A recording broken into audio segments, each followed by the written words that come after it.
everyone. I'm Amanda Call-Clazier, the Youth Education Coordinator here at the Old State House Museum, and welcome to another Conversations in the Gallery.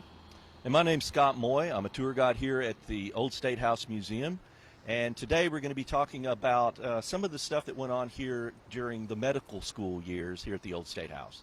So the medical school occupied our building from 1912 to 1935, and they did a lot of classroom experimentation in the building that involved cadavers, and we had to have cadaver vats, a place to store them. What we're going to do now is we're going to go into the basement of the Old State House.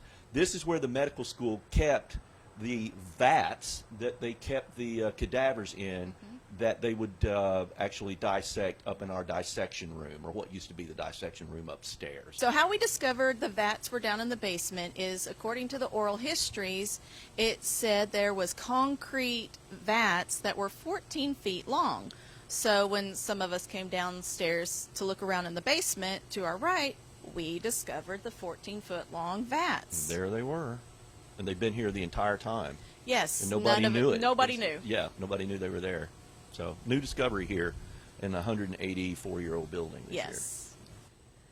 So as you enter the central basement underneath the Old State House Museum, and you take an immediate right after you enter the doorway, you find the cadaver vats. Well, how we discovered that, Scott, was a couple of the tour guides were reading the medical school oral histories that the History Commission did in the late 1970s, and several of the medical school students said that they kept the vats down here in the basement. And Scott, I happen to be sitting on top of the vat. Where did the cadavers come from? They got them from a number of sources. One, according to the oral histories, is that they actually brought them in from Memphis, that they would purchase them in Memphis and then truck them over here to the medical school. Another source was executed convicts from the prisons here in Arkansas. Yes. And they used them, their bodies also for cadavers. And they were also homeless people that were donated to science as well. And I read in some of the oral histories that some of the cadavers had been electrocuted, you know, from the prison system. So they worked on those as well. So the cadavers would mainly be stored right under here. This is sealed shut now. We don't know when it was sealed shut.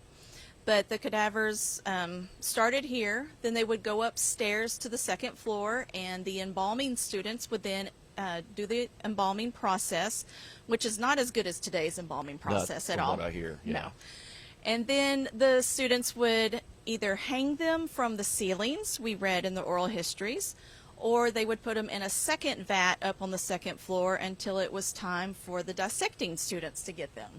And then the dissecting students talked about in their oral histories about how they fished them out of the vats, Yes. and they would load the cadavers in wicker baskets, Yes. which I find really strange. We've been kind of working with that notion, trying to figure out exactly what they meant by wicker basket and why they would have chosen wicker over another particular, I don't know, something to make I think maybe so they personally didn't have to touch them. Well, I know that part, but like, why not something metal or or wooden? But they were very specific about the fact It was that they used, wicker, yes. Yeah, that they used wicker baskets. So we don't know exactly why they chose wicker over something else. Right.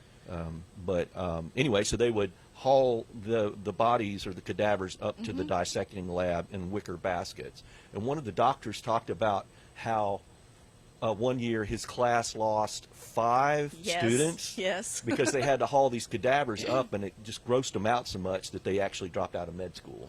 So, Scott, what happened after the students were done with the cadavers? We had an incinerator here at the Old State House, and it was located, from what we can tell so far, it was located up in one of the balconies. Yes. I think it was just off the House of Representatives balcony up there. And they had a big oven, an incinerator, and they would put the cadavers, the used cadavers, in there and then burn them up into ash and then scatter the ash. They nearly set the building on fire one afternoon.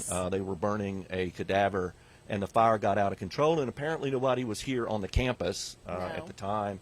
And the fire almost burned down the entire building. We appreciate you tuning in today and watching us. You can catch us on our YouTube channel. Thanks again for joining us.